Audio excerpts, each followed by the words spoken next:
Hello my dear students, welcome back to another video. बच्चों, आज हम 6 स्टैंडर्ड का मैथ्स करेंगे। Chapter 18 three dimensional shapes, practice set 41। इसमें एक ही प्रैक्टिस सेट है जिसमें आपको ये अलग अलग शेप्स दिए गए हैं, इनके फेसेस, एजेस एंड वर्टाइसेस बताना है। इस टेबल को फिल कर लो तो आपका प्रैक्टिस सेट 41 कंप्लीट हो जाएगा। तो अब आइए क्विकली स्टार्ट करते हैं आज की क्लास। क्वेश्चन में क्या कहते हैं, write the number of faces, edges and vertices of each shape in the table. पहला आपको दिया गया है सिलेंडर। अब ये सिलेंड्रिकल शेप में आपको फेस कितने दिख रहे हैं, वर्टाइसेस कितने हैं, एजेस कितने हैं, ये बताना है। इसी तरीके से कोन है, पेंटागोनल पिरामिड है, हेक्सागोनल पिरामिड है, अलग अलग शेप्स दिए गए हैं। तो वन बाय वन करते हैं। पहले देखते हैं सिलेंडर का। देखो, सिलेंडर में टोटल 3 फेजेस होते हैं, जिसमें से आपको 2 सर्कुलर फेस दिख रहे हैं। देखो यहाँ पर ये सर्कुलर फेस है और एक है सर्कुलर एज, तो 2 सर्कुलर हो गए। और एक है कर्व्ड फेस जो यहाँ पर आपको दिख रहा है। तो टोटल कितने हो गए, 3 फेजेस, 2 सर्कुलर और एक कर्व्ड फेस। तो यहाँ पर हमने लिखा 1 कर्व्ड, 2 फ्लैट, वर्टाइसेस 0 है, 2 सर्कुलर फेस है और एक कर्व्ड फेस है। अब कोन के बारे में देखते हैं। यहाँ पर देखो आपको टोटल कितने दिख रहे हैं, 2 फेजेस दिख रहे हैं। ठीक है, एक है फ्लैट और एक है कर्व्ड। देखो यहाँ पर ये कर्व्ड फेस आपको दिख रहा है और ये आपको सर्कुलर भी दिख रहा है। इसमें एक एज आपको मिल रहा है। एजेस का मतलब क्या है, ये वाला फेस और ये वाला फेस यहाँ पर मिल रहा है ना, तो इसको हम कहेंगे कि ये एज है। तो इसमें एक एज है। और इसमें देखो टॉप साइड में आपको ये एपेक्स जो दिख रहा है, इसको कहते हैं वर्टेक्स। तो इसमें एक वर्टेक्स है। तो यहाँ पर हमने लिखा 1 कर्व्ड, 1 फ्लैट। वर्टाइसेस में आ जाएगा 1, क्योंकि जो मैंने आपको बताया था कॉर्नर है एपेक्स, उसको वर्टेक्स कहते हैं। और यहाँ पर आ जाएगा 1 सर्कुलर एज। तो इस तरीके से यहाँ पर हमने सेकंड वाला भी कर लिया। अब थर्ड है पेंटागोनल पिरामिड। इसको पेंटागन क्यों कहते हैं, इसमें 5 साइड है। डाउन साइड में अगर आप ध्यान से देखते हो, ये 1 2 3 4 5, तो 5 साइड है, इसीलिए इसको पेंटागन कहते हैं। 5 साइड, जिसमें 6 साइड होगी इसको क्या कहेंगे, हेक्सागोन। और पिरामिड क्यों कह रहे हैं इसको, क्योंकि ये आप में देखो यहाँ पर एक पिरामिड टाइप में शेप आपको दिख रहा होगा। ये एक पॉइंट दिख रहा है जो सभी एक ही पॉइंट पर जाकर मिल रहे हैं। तो डाउन से 5 साइड है और अप में जाकर एक पॉइंट पर मिल रहे हैं, इसीलिए पेंटागोनल पिरामिड।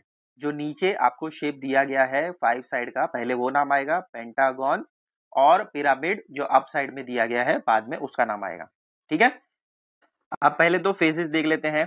तो ये डाउन में आपको जो दिख रहा है, ये एक फेज है, तो यहाँ पर मैं 1 लिख देता हूँ। और ये जो आपको दिख रहा है, ये वाला 2 हो गया। और ये साइड में आपको जो दिख रहा है, ये थर्ड वाला हो गया और ये हो गया फोर्थ वाला। इसके अलावा ये जो फेज आपको दिख रहा है, ये फिफ्थ वाला हो गया। और ये साइड जो है, ये हो जाएगा आपका सिक्स्थ वन।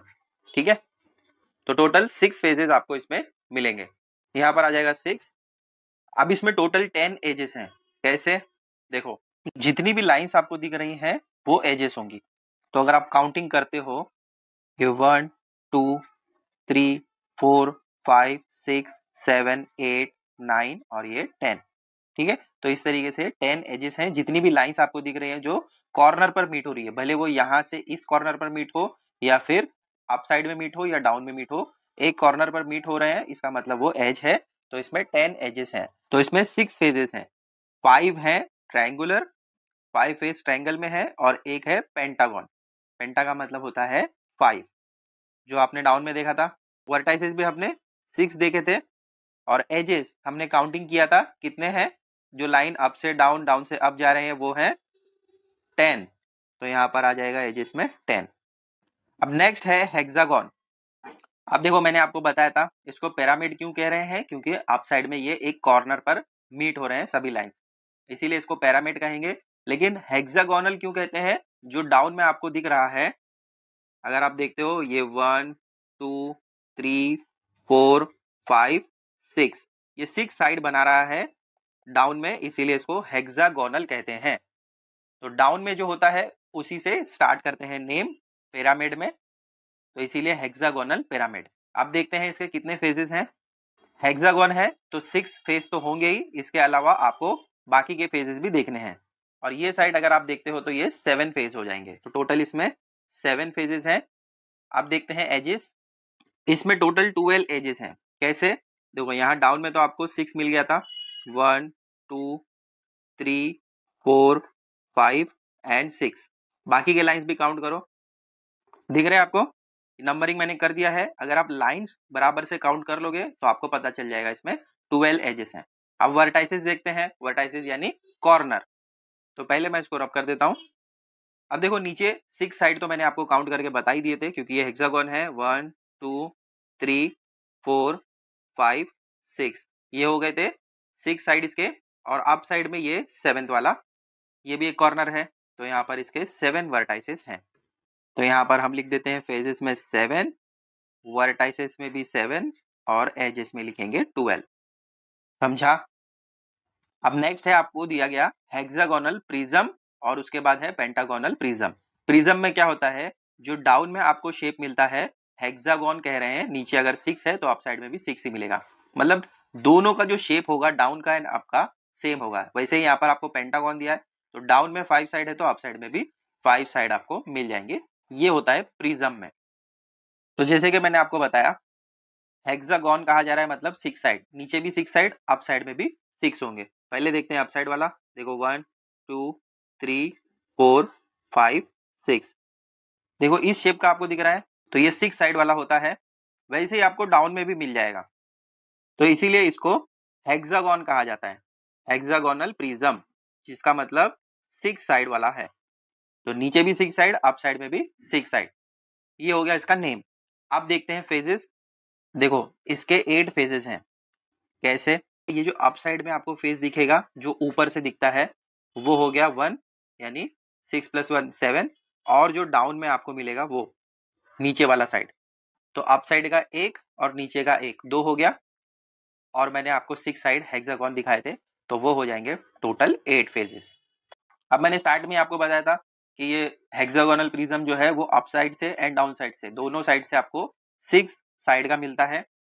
तो अभी हमने काउंटिंग किया था स्टार्ट में, तो अप साइड में 6, डाउन साइड में 6, टोटल कितने हो गए? 12 साइड, यानी 12 वर्टाइसेस हैं इसके। अब बात करते हैं इसके एजेस की। तो इसमें आपको 18 एजेस मिलते हैं। एजेस का मतलब क्या? जो उसके कॉर्नर हैं। तो मैंने आपको बताया था अप साइड में 6 है, डाउन साइड में 6 है, और इस तरीके से करोगे तो वहां पर भी आपको 6 मिलेगा। तो टोटल हो जाएंगे 18। ये 3D है, थोड़ा आपको इमेजिन करना पड़ेगा, तभी आपको समझ आएगा। तो फेजेस इसके 8 हैं, वर्टाइसेस 12 हैं, और एजेस इसके 18 हैं। अब नेक्स्ट है पेंटागोनल प्रिज्म। इसमें भी सेम टू सेम वैसे ही करेंगे जैसा हमने हेक्सागोन में किया है। अब देखो इसको पेंटागोन क्यों कह रहे हैं, क्योंकि अप साइड में एंड डाउन साइड में दोनों जगह इसको आपको 5 साइड मिलेंगे। तो जो 5 साइड वाला होता है उसको कहते हैं पेंटागोन। प्रिज्म का मतलब जो ऊपर है वही नीचे भी है। अब मैंने आपको बताया था इसको पेंटागोन क्यों कह रहे हैं, क्योंकि इसमें 5 साइड हैं। तो अप साइड में से अगर आप काउंटिंग करते हो या डाउन साइड से काउंटिंग करते हो, 5 मिलेगा। तो 5 फेजेस ये हो गए। और जो इसका टॉप साइड होगा वो, और इसका जो बेस होगा वो 2 हो जाएगा। मतलब 5 + 2 7 फेजेस आपको इसमें मिलेंगे। अब वर्टाइसेस कैसे? जो आपको दिया गया है up side and down side, मतलब अगर आप काउंटिंग करते हो 1 2 3 4 5, ये 5 आपको अप साइड मिलेंगे, वैसे ही डाउन में भी आपको मिलेंगे 5। तो 5 + 5 10 हो जाएंगे। ठीक है, तो ये वर्टाइसेस इसके 10 हो गए। अब एजेस देखते हैं, जैसा हमने हेक्सागोन में किया था 6 + 6 + 6 18 आया था, वैसे ही यहाँ पर भी करेंगे। एजेस कैसे पता चलेंगे? अप साइड का, डाउन साइड का और मिडल का अगर आप काउंटिंग करोगे तो आपको 5 3 कितना मिलेगा? 15। तो फेजेस में यहाँ पर लिखेंगे 7, वर्टाइसेस में आ जाएगा 10 और एजेस में आ जाएगा 15। तो इस तरीके से आपको ये टेबल फिल करना है, थोड़ा सा इमेजिन करना पड़ेगा। तो यहाँ पर आपका प्रैक्टिस सेट 41 कंप्लीट होता है। इसी के साथ चैप्टर 18 3 डायमेंशनल शेप्स भी हमने कंप्लीट कर लिया और आपका पूरा सिलेबस यहाँ पर खत्म होता है। हर एक प्रैक्टिस सेट मैंने कवर करवाया है। 6 स्टैंडर्ड मैथ्स इस नेम का आपको प्लेलिस्ट मिल जाएगा, आप वहाँ पर देख सकते हैं, पूरे प्रैक्टिस सेट आपको मिल जाएंगे। इसके बाद मैं ट्राई करूँगा कि क्वेश्चन पेपर सेट करूँ आपके लिए, तो उसको भी सॉल्व कीजिएगा ताकि आपको एग्जाम के लिए अच्छा प्रैक्टिस हो जाए। मिलते हैं बच्चों अगले वीडियो में बहुत जल्द। Till then take care, bye.